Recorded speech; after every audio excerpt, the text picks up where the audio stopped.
Bonjour, cinquième cours de culture scientifique, première partie, aux origines de la thermodynamique, présentation. Quelques ouvrages d'abord sur l'histoire de la thermodynamique, très peu, parce que c'est une science difficile, je pense. Il y a peu d'historiens qui ont accepté de travailler sur ce thème. Donc on voit quelques livres, et surtout autour de la vie de Sadi Carnot, qui va être le personnage important de cette histoire. Une définition de la thermodynamique, c'est un mot inventé par William Thomson, le fameux Lord Kelvin en 1849. C'est une branche de la physique et de la chimie qui étudie les relations entre l'énergie thermique, la chaleur, et l'énergie mécanique, le travail, et les lois générales des phénomènes impliquant des échanges et des transformations thermiques. L'équivalence des formes d'énergie et leur hiérarchie constituent les deux principes de la thermodynamique. Énergie, ce que possède un système s'il est capable de produire un travail, et aujourd'hui on dit plutôt une transformation. Donc les deux premiers principes de la thermodynamique sont: le premier, l'énergie se conserve. L'énergie étant la somme du travail mécanique et de la quantité de chaleur, rien ne se perd, rien ne se crée, tout se transforme. La fameuse phrase de Antoine Lavoisier: dans un système fermé, l'énergie se conserve. Le deuxième, l'entropie augmente toujours, donc c'est plus difficile. L'entropie, du grec tropé, transformation, étant la mesure de la dégradation d'énergie, sa transformation en énergie non disponible. En fait, l'entropie veut nous signaler que l'énergie se dégrade, puis elle n'est plus disponible. Mais concrètement, c'est quoi l'énergie ? C'est quoi exactement l'énergie ? Alors, le beau livre d'Albert Camus sur le mythe de Sisyphe, publié en 1942, eh bien, l'éternel recommencement, c'est qu'on voit une personne, Sisyphe, condamnée pour l'éternité à une tâche absurde, pousser son rocher en haut de la montagne, avec énergie, c'est une blague, qui roule inéluctablement vers la vallée avant que le but du héros ne soit atteint. Quelle belle image de l'absurdité de la vie.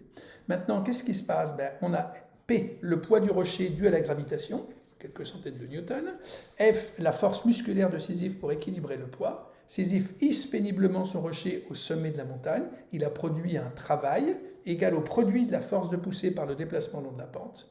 L'unité du travail est le joule, c'est aussi l'unité de l'énergie. Dès qu'il atteint le sommet de la montagne, le rocher dévale la pente jusqu'en bas sous l'effet de la gravitation en quelques secondes, alors que Sisyphe a mis des heures pour le hisser au sommet. La puissance, exprimée en watts, est égale au travail fourni, divisé par la durée qu'il a fallu pour l'accomplir en secondes. La chute libre est bien meilleure que Sisyphe en termes de puissance.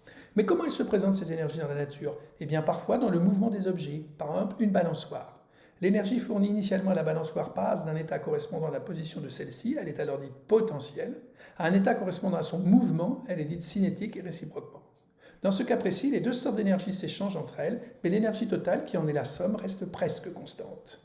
En effet, la balançoire finira par s'arrêter, il y a des frottements, ce qui nous laisse penser qu'il y a quand même une sorte de perte de l'énergie, du moins de celle que nous venons de décrire. Alors maintenant, et la chaleur dans tout cela ? C'est le mouvement désordonné des atomes qu'on appelle chaleur ou énergie thermique. Là, on voit les différents états de la matière, solide, liquide, gazeux. Il y en a d'autres, nous en parlerons plus tard.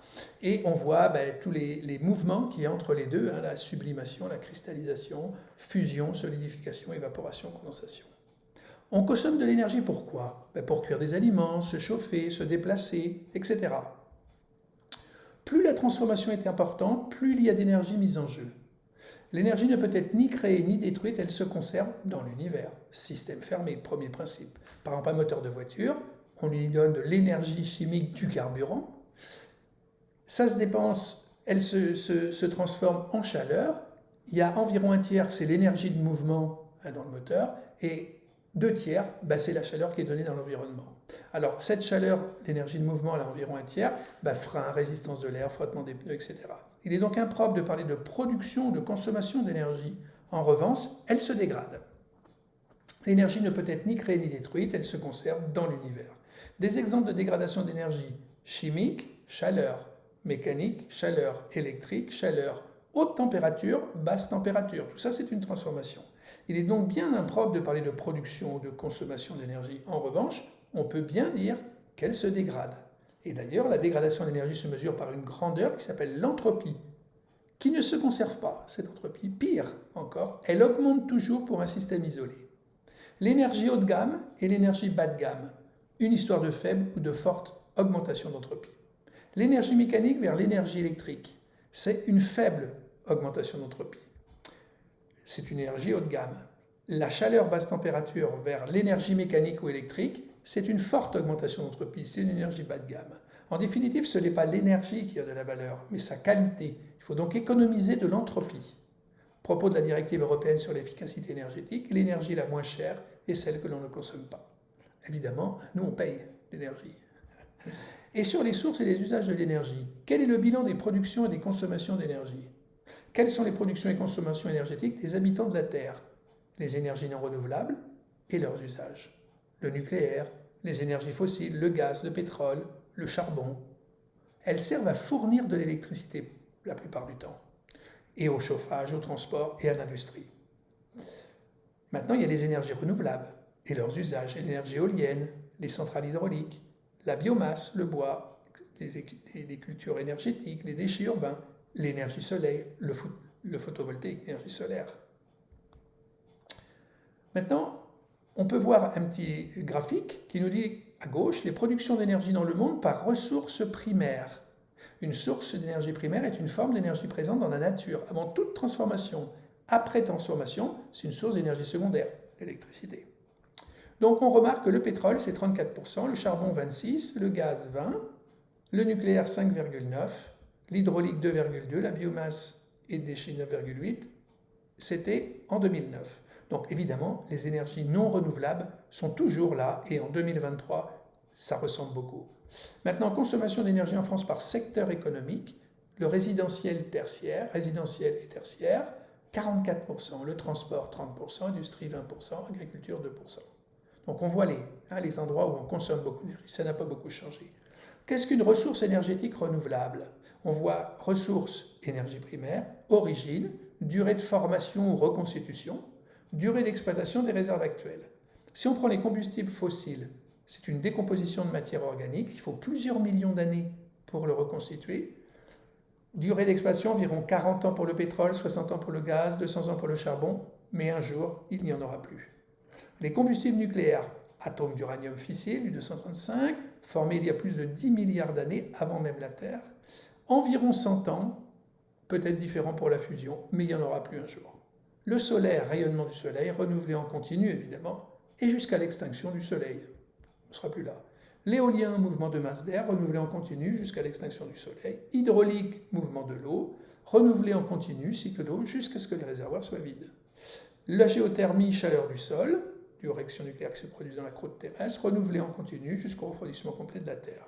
Biomasse, matière organique, selon l'espèce de quelques mois, quelques dizaines d'années pour reconstituer, selon les conditions d'exploitation. Donc on voit bien que ce qu'on appelle les énergies renouvelables, eh bien ça va durer 4,5 milliards d'années, alors que les autres, un jour il n'y en aura plus, et c'est très rapide. Mais d'où provient-elle cette énergie au cours de l'histoire de l'humanité? Un petit peu d'histoire. Les formes successives d'énergie maîtrisées par l'homme au cours du temps, la force humaine, le feu, l'attraction animale, le vent, l'eau, la vapeur, ça y est, on est à un 19e. Les énergies d'hier, toutes renouvelables, mais les besoins étaient faibles. Puis une lente évolution des rendements. À partir de la révolution industrielle, 18e siècle, 19e siècle, les besoins vont croissant. Les usines, évidemment, apparaissent. Et donc l'avènement de la machine à vapeur et du charbon. Le charbon, c'est déjà moins renouvelable. Donc les dérivés du pétrole, les moteurs essence, etc., eh bien oui, c'est le pétrole qui va prendre l'ascendant à la fin du 19e, début du 20e. Donc voilà, on trouve le pétrole à l'état naturel, très connu depuis longtemps, et on voit la première voiture, les puits de pétrole aux États-Unis, l'avion, l'aviation qui va se développer, l'électricité, les applications d'électricité fin 19e siècle. C'est la révolution des applications d'électricité. Donc l'électricité, c'est une invention ou une découverte? L'électricité n'a pas été inventée, c'est un phénomène présent dans la nature que les hommes ont peu à peu découvert et maîtrisé. Et l'énergie électrique, c'est une énergie primaire disponible dans la nature sans transformation ou secondaire obtenue par transformation? Ben non, elle est secondaire, comme l'essence et le gasoil qui proviennent du pétrole. Les applications de l'électricité, on les verra dans le chapitre de l'histoire sur l'histoire de l'électricité, mais bien sûr, la radio, les machines électriques, l'éclairage de téléphone, tout ce qui nous entoure, toute la vie qui s'est développée au cours du XXe et que nous avons toujours au XXIe. Les principales étapes de la recherche de la nature de l'électricité. Eh bien, si on regarde le fichier, bien sûr, sur l'histoire de l'électricité, je développerai l'électrostatique, l'électrodynamique. Évidemment, avant 1800, c'était électrostatique. 1800, c'est la pile de Volta. Après, on peut faire des expériences avec de l'électricité dans les fils. Et l'électromagnétisme, James Clerk Maxwell clôt le débat avec ses équations. Le nucléaire, donc la première centrale nucléaire civile en 1950 aux États-Unis, qui a permis tout ce que l'on vient de voir, ce qui a permis la remarquable augmentation de la production matérielle. Les grands problèmes de l'énergie électrique aujourd'hui, tout d'abord sa production, avec le problème du nucléaire. L'électricité en France, les différentes sources d'énergie. Le nucléaire, les énergies renouvelables, le thermique, charbon, gaz, fioul. Comment est produite l'électricité? À 75% c'est le nucléaire, à 12% c'est l'hydraulique, 3% les énergies renouvelables, et le thermique qui reste. Donc on voit bien que le nucléaire en France, c'est les 3/4 de la production d'électricité. Quelles émissions de CO2? 90% de la production électrique en France se fait sans émissions de CO2 grâce au nucléaire, aux énergies renouvelables, et voilà. Donc, je passe. Les émissions de CO2 par l'énergie thermique, oui, le charbon, le gaz, le fioul produisent cette émanation de CO2. Quelle différence de coût? Le nucléaire, pour avoir un mégawattheure, il faut 49,5 €. Pour les énergies renouvelables, c'est 15 à 20 € pour l'hydraulique, c'est 82 € pour le terrestre, l'éolien, et l'éolien en mer, plus de 220. C'est très cher l'éolien. Et on continue à monter dans les prix le photovoltaïque. Donc on voit que le nucléaire est concurrentiel au niveau des prix. Quant au thermique, effectivement, il est concurrentiel. C'est terrible pour les émissions de CO2. Et les grands problèmes de l'énergie électrique aujourd'hui sont transport. 20% de l'énergie électrique transportée perdue en ligne par l'effet Joule, ça chauffe. Et son stockage, les batteries, c'est pas propre. Donc on ne sait pas très bien faire. Peut-être que la solution arriverait avec les propriétés des matériaux supraconducteurs. Et on n'a pas parlé des gaz de schiste, principalement du méthane. Les gaz de schiste, c'est un gaz contenu dans les roches sédimentaires argileuses, très compactes et imperméables, les schistes très sales à extraire. Donc c'est terrible. On dévaste des territoires immenses pour avoir du gaz de schiste. Alors les problèmes liés à l'énergie aujourd'hui, les 3 effets concomitants, l'augmentation de la consommation d'énergie, des besoins croissants d'énergie, c'est toujours en augmentation, on ne ralentit pas. Donc c'est très étonnant. La raréfaction du pétrole, c'est très étonnant et très inquiétant surtout. La raréfaction du pétrole, le peak oil, quand est-ce qu'il a eu lieu? Il va avoir lieu. De toute façon, on est sûrement sur la pente descendante. On en produira de moins en moins, de plus en plus difficilement. Le dérèglement climatique dû à l'effet de serre, donc vous êtes au courant bien sûr, il y a un réchauffement de l'atmosphère avec les gaz à effet de serre, principalement le CO2, mais il y a bien sûr aussi la vapeur d'eau, le méthane, etc. Donc la concentration de dioxyde dans l'atmosphère, on voit une augmentation terrible depuis quelques décennies. Donc la révolution industrielle a amené ce problème du dérèglement climatique. Toutes les données s'accumulent pour nous faire comprendre ce fait-là. Je vous remercie. Au revoir.